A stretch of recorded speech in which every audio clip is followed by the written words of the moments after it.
कारण घाई आहे, जायचं आहे, त्यांना प्रसादही आपण देऊ. प्रसाद प्रायश्चिताच्या अगोदर आपल्याला नेहमीचा नियम माहिती आहे. आपल्याला कुठला नियम माहिती आहे? प्रायश्चित ज्यावेळेस करतो, ज्यांच्या समोर आपण करत असतो त्यांना सुपारी तरी द्यायची असते. नंतर स्थानापती असेल तर स्थानाला विडा समर्पण करत असतो. सर्वांनी एका परातीत किंवा ताटामध्ये सगळ्यांचे सुपारी वगैरे जमा करायला पाहिजे आणि स्थानावर ठेवायचे.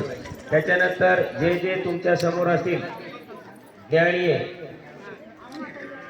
त्यांना सुपारी द्यायची असते, म्हणजे विडा देणे म्हणतात. तर असा विडा द्यायचा असतो. परंतु आपण काय करतो, सुरुवातीला गर्दी होते आणि ती होऊ नये, वेळ वाढतो म्हणून आपण नंतर घेत असतो. पण ते नंतर तुम्ही देतच असता. काय नाही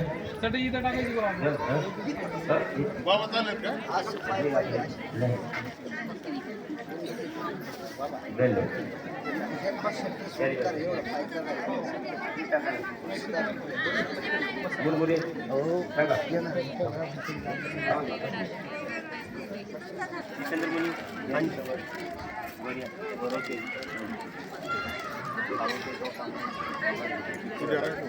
ओ बाबा बाबा सर्वज्ञ श्री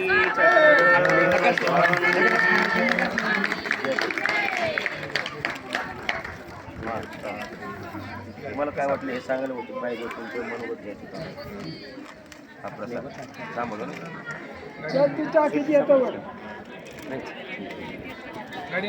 नाही हे चालली कोण चाललंय या सांगा सर्व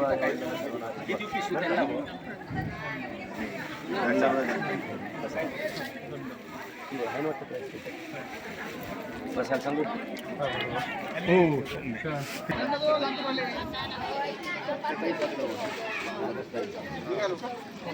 धन्यवाद बाबाजी, धन्यवाद धन्यवाद.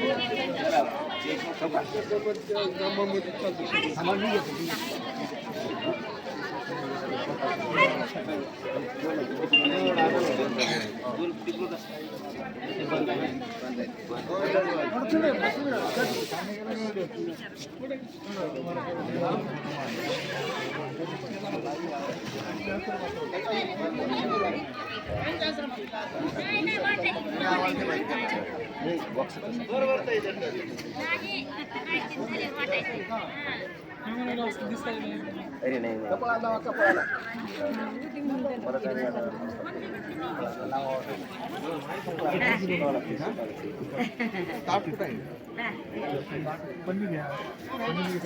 हा धन्यवाद हो धन्यवाद. एक कोणते बाबाकडे द्या, एकाकडे कोणी द्यायचं कोण. बसा गोपाल मुनी या बरं, या जितेंद्र मुनी या बरं, श्रीधर बाबा या बसा. एका बाबा कोणी एका बाबाला द्या, कोणी त्या बाबाला द्या, कोणी या बाबाला द्या. बसा. फक्त स्थानाकडे पाय होणार नाही याची दक्षता घ्या. सज्जनो, आपण प्रत्येक गेल्या वर्षी बरं का, गेल्या वर्षी आपण वेरूळचे स्थानवंदन केले, बरोबर आहे का? वेरूळचे स्थान केले आणि वेरूळला आपल्याला एक घटना दिसते पद्मनाभी देवाची.